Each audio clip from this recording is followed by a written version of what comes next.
the richest man in history. We have all heard of him. We have all seen his face on school textbooks. But who was he? How did he become the richest man in history? Why is he still famous even today?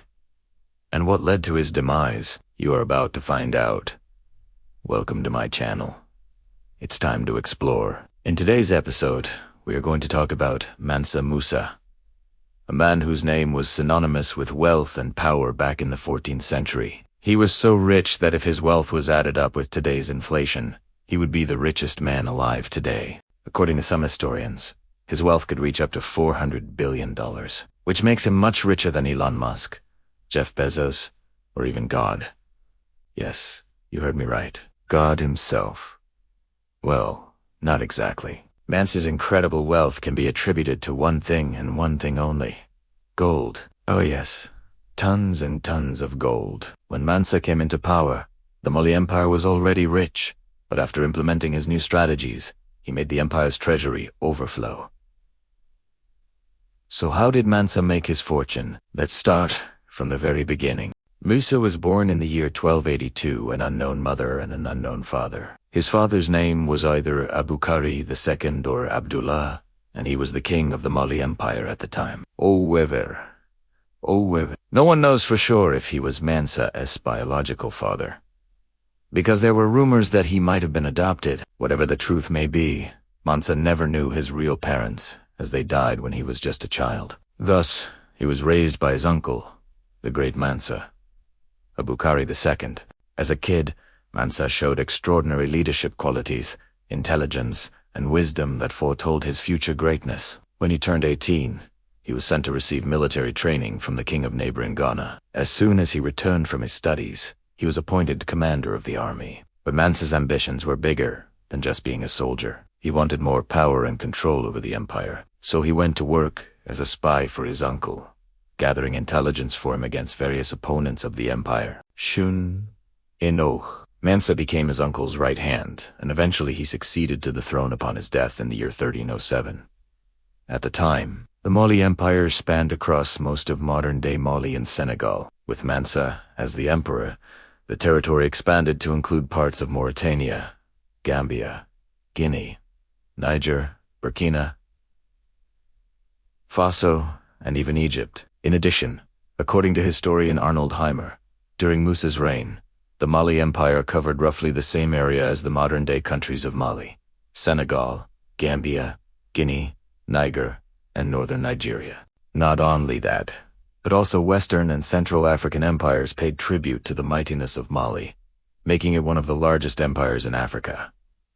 Musa didn't just stop there. He pushed forward and began conquering new lands while repelling invaders from the south and east. During his rule, the Malians never lost a battle. That is why Mansa is known as the Alexander the Great of Africa. Another thing that aided to the expansion of the empire was Mansa's impressive military forces. He had elephants that fought alongside lions. Can you imagine anything fiercer than that? They say he had about 60,000 soldiers, 21 tons of gold, 20 tons of silver, and 60 tons of other valuables to spend on waging wars. But despite having such power and wealth, Mansa never forgot where he came from. After winning battles, he would return home to pay homage to his ancestors, and would often remind his soldiers about their obligation to their people. Even when he was on his deathbed, he invited all the heads of his armies and told them to take care of the land and people of Mali. Now, talking about the riches that Mansa amassed throughout his reign. The answer to this question lies in two things that started during the reign of his uncle and flourished under Mansa's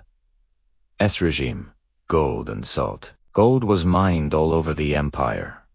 However, the mines of Bure were considered the best. Salt, on the other hand, was so scarce in Mali that people had to import it from the north. These two commodities played a pivotal role in establishing trading connections with North Africa, the Middle East, and Europe. Once these trade routes were established, gold and salt became the main items of trade between Mali and other regions of the world. Soon, the demand for gold and salt from the Mali Empire became so great that rulers of other regions had to submit to Mansa's supremacy in order to acquire them. The wealth resulting from such a monopoly made the Mali Empire the wealthiest in the world. And Mansa Musa wasn't afraid to flaunt his wealth. He built magnificent palaces and mosques, and gifted lavishly to his friends, families, and subjects. He lavished gold on the poor and commoners, gifting each person as much as 21 pounds of gold, which equals to 360 pounds of copper. He also gave 21 pounds of gold to every newborn baby, so that their families could celebrate their arrival. If that's not generosity, then I don't know what is. In fact, he gifted so much gold, it practically became worthless for around 10 years. In addition, he built magnificent mosques, including the largest mosque in the world at the time, which could hold over 60,000 worshippers. However, Mansa's love for gold didn't stop at spending and construction. He had an insatiable craving to see the gold mines of Kumbi, located in modern-day Burkina Faso. This desire grew into an obsession, and Mansa decided to go on a pilgrimage all the way to the source of the gold to pay homage to it. To do this, he assembled a massive convoy that has become a thing of legend. Historians say Mansa assembled a force of 60,000 men, 21 tons of gold, 60 tons of silver, 20 tons of copper, countless elephants and lions, plus approximately 10 tons of incense to sacrifice to the gods of gold. All these men couldn't have possibly set off on such a journey without a good reason. So why did Mansa want to visit the gold mines? To pay homage to the source of his wealth, of course. But that's not where the story ends. He also wanted to take a pilgrimage to Mecca. While the Muslims of the Mali Empire were allowed to go to Mecca whenever they wanted to, Mansa believed he was not worthy of going there in his current state. And so he decided to assemble the largest and greatest convoy in the history of mankind in order to sacrifice 21 tons of gold at the Kaaba. You must be wondering, why did he have to sacrifice 21 tons of gold?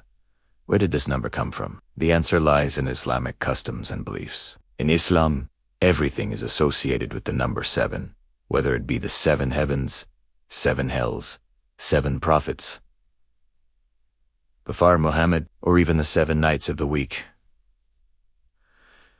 7 is considered a lucky number among Muslims. In addition, 21 was considered the holiest number, because it represented the 21 days that Prophet Muhammad spent on the journey from Mecca to Medina. Hence, Mansa chose 21 tons of gold, because he wanted to pay homage to his prophet in the best way possible. It took about 60,000 men, 21 tons of gold, numerous elephants and lions, and 10 tons of incense to complete this journey. However, this epic tale takes a tragic turn here. Upon reaching Mecca, Mansa realized that the Arab rulers didn't allow non-Arabs to enter the holy city. Despite bribing them with loads of gold, the rulers remained adamant. So realizing that he wouldn't be able to complete his dream journey, Mansa returned home disappointed.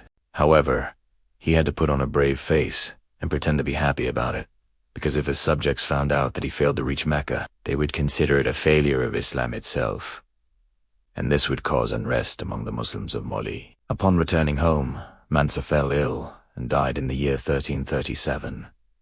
There are several theories regarding the cause of his death. Some say he contracted malaria from his travels, while others claim he was poisoned by jealous courtiers. His death left the empire without a leader for 10 long years, until his successor came to power. Despite the internal strife that followed Mansa's death, he is still regarded as one of the greatest emperors of Mali, and one of the greatest leaders of Africa. During his reign, the Mali Empire became one of the wealthiest in the world, thanks to his love for gold and strategic trading skills. Moreover, he was a devout Muslim who tried his best to expand the influence of Islam in Africa. He built mosques and madrasas all over his empire, and he was generous with his wealth, giving it freely to those in need.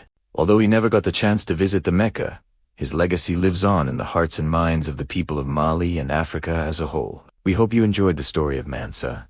If you did, please let us know in the comments section below. Also, check out our other videos about amazing historical tales. Thank you for watching.